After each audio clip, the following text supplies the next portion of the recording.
ఉంది, మనందరి పైన రక్షణ వస్త్రం ఉంది. మనము కూడా ప్రత్యేకింపబడిన వారిగా ఉండాలి. కానీ ఉండట్లేదు.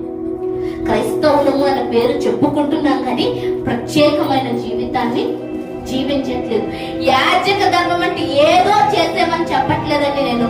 మినిమం క్వాలిటీ ప్రార్థన, ప్రజల గురించి ప్రార్థించే జీవితం, ప్రజల పక్షాన విజ్ఞాపన చేసే జీవితం.